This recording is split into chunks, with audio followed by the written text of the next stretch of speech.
बस सोचो, इतिहास का सबसे डरावना नाम रावण 10 सिर वाला राक्षस नहीं, बल्कि एक ऐसा साधक जिसके सामने देवता भी मौन हो जाते थे। लेकिन सवाल यह है, रावण ने महादेव को कैसे प्राप्त किया? किस तकनीक से, किस तप से, और क्या सच में महादेव उससे प्रसन्न हुए थे? ये कहानी कल्पना नहीं है, ये तपस्या की कहानी है।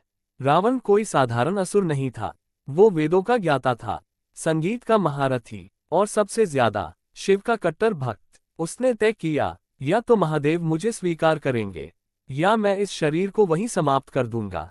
रावण गया हिमालय, न कोई सेना, न कोई सुविधा, सिर्फ एक लक्ष्य, महादेव। वहां उसने शुरू की घोर तपस्या। दिनों नहीं, सालों नहीं, युगों तक। वो क्या करता था? वो हर दिन अपने एक सिर को काटकर महादेव को अर्पित करता था। हर सिर के साथ वो एक ही मंत्र बोलता था, ओम नमः शिवाय। कोई दिखावा नहीं, कोई मांग नहीं, सिर्फ समर्पण। 9 सिर अर्पित हो चुके थे, अब अंतिम सिर की बारी थी। पूरा ब्रह्मांड कांप उठा, क्योंकि ये तप अहंकार से नहीं, आत्मा बलिदान से किया जा रहा था। और तभी महादेव प्रकट हुए। लेकिन सुनो ध्यान से, महादेव ने रावण को शक्ति इसलिए नहीं दी कि वो अच्छा था, उन्होंने शक्ति दी क्योंकि रावण की साधना शुद्ध थी।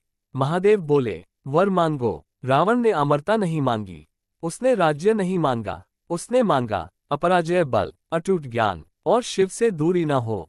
महादेव ने उसे वर दिया, लेकिन साथ में एक मौन चेतावनी भी, क्योंकि शिव शक्ति देते हैं, संस्कार नहीं। यही कारण है कि रावण शिव का परम भक्त होकर भी विनाश की ओर गया। अब बात करते हैं तकनीक की। रावण की साधना में 3 चीजें थीं। पहला, एकाग्रता, कोई मोबाइल नहीं, कोई भय नहीं, कोई विकल्प नहीं। दूसरा, त्याग, उसने पहले अपने सुख छोड़े, फिर शरीर, फिर अहंकार। तीसरा, निरंतर मंत्र जप, सरल मंत्र लेकिन पूर्ण भावना के साथ, जैसे ओम नमः शिवाय और महामृत्युंजय मंत्र, जीवन और मृत्यु के संतुलन के लिए। लेकिन याद रखो, रावण की गलती साधना नहीं थी, उसकी गलती थी साधना के बाद आया अहंकार।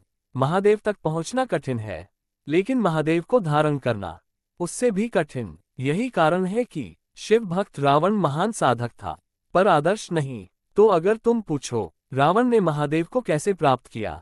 उत्तर ये है, तप से, समर्पण से, डर से नहीं। और अगर पूछो, रावण क्यों गिरा? तो उत्तर और भी सरल है, क्योंकि उसने शिव को पाया, लेकिन शिव जैसा बनने की कोशिश नहीं की।